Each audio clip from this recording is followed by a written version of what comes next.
Bismillahirrahmanirrahim. Assalamualaikum warahmatullahi wabarakatuh.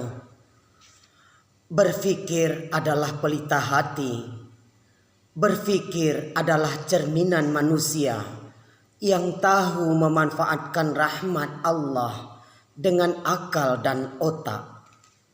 Berfikir adalah cerminan manusia yang berakal budi.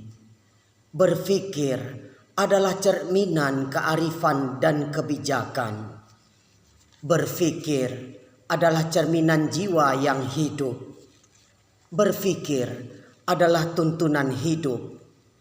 Berfikir adalah jalan kepada keselamatan dunia dan akhirat. Berfikir adalah tuntunan hidup yang tak dapat dinafikan. Encik-encik, puan-puan dan tuan-tuan, kembali kita bersua dalam majlis literasi budaya Melayu yang mana pada hari ini kita memulai bacaan yang baru, iaitu membaca sebuah buku yang berjudul Kearifan Pemikiran Melayu, karya dikubah oleh Datuk Haji Tenas Effendi, yang mana pada bacaan kita hari ini kita memulai pada bab yang pertama, iaitu bab pengenalan. Berikut ini adalah ringkasannya.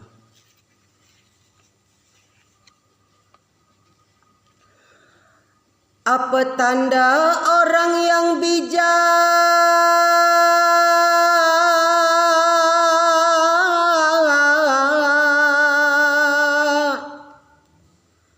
Berfikir dahulu sebelum bertindak. Apa tanda orang beradab? Berfikir dahulu sebelum bercakap.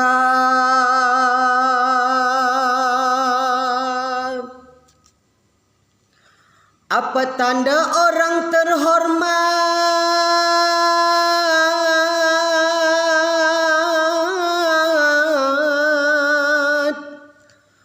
Berfikir dengan berhemat cermat. Apa tanda orang terbilang? Berfikir luas, berdada lapang.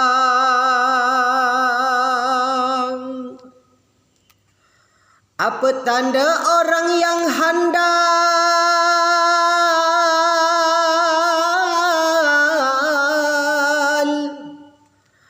Arif berfikir menggunakan akal. Apa tanda orang ternama? Berfikir dahulu sebelum bekerja.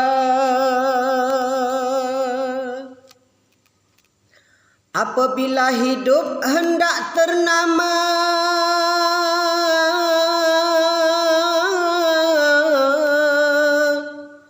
banyakkan berfikir daripada berbicara.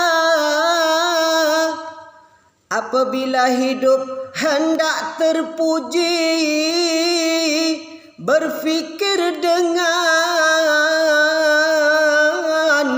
sepenuh hati. Apabila hidup hendak selamat, berfikir dahulu